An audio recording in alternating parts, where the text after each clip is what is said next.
pa kayo tapos kumain. Bumagsak na yung tent. Tali mo na. Kabilang ganyan. So, sobrang lakas ng air. Una pa nga na. Tas-tas na. Lagyan na lang. Ito ang aming nabudol. Parang dinaanan ng ano. Hindi na naman sa ano nyo. Ibalik mo muna doon. Sige, yan ka na lang. Diyan ka na lang. Hawakan mo na lang. Hawakan mo muna dito. Ah. Pero naman, ang lakas. Oh, yan na naman. Oh, social si Muneng. Naka-pork neck. Pork neck. Eh, ikaw muna. Ang tagal naman kumain mo na eh. Hindi ako kumakain ng mga matutulin kasi baka magkaroon ako ng ano sabi ko mga kulong cancer. Iba yung mga aso dito, hindi ko makanakin.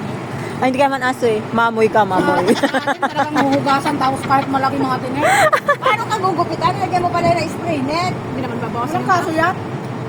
Bawasan mo na. Mas okay nga daw yan, hindi gagalaw eh. Dito lang, gandaan mo na yan. Lagyan mo na yung style hayop na. Anong gusto mo? Lalagyan mo din online na, May ano? hukot! Yaks! Hindi naman na.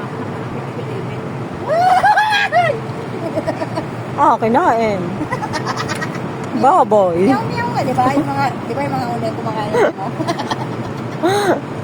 Kumakain nga ng sako eh. Pag nga na kaya ano, balukot na yun.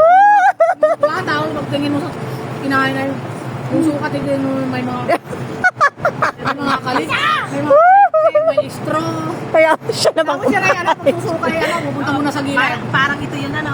Pupunta muna sa gilid, tapos mag-ano. Baluktot na yung ano, baluktot mo. Sabi niya, paano tanga? Tapos parang ganun. Sabi niya, punta ka muna yung katakala. Sumuka ka talagang litikan. Isa-isa kayo nagsukay nga na eh. Ganito yung pinaka ano, sausawan mo yung gayon ano. Yaks. May mga straw, may mga hilamunon pa. Damo-damo. May damo-damo. Hilamunon. Anong hilamunon? Damo nga. May mga kalikig pa ng niyog. Nakaunyakit ko para si Muneng. Ay dito ang mga aso, yung mga yung sa manok na pakpitso, yung malambot na malambot. Breast. Lagyan mo din ng guhit, oh. Ano ba naman pagkabit ko? Huwag naman, baka naman. Tanggol na tanggol. Kamukha na ako na yung Coco Marte. Ay! Tapos lalagyan mo din ng ano, tabias. Oo. Yung sakto dito oh. Yung wala nang kilay, tapyasan mo. Buto ka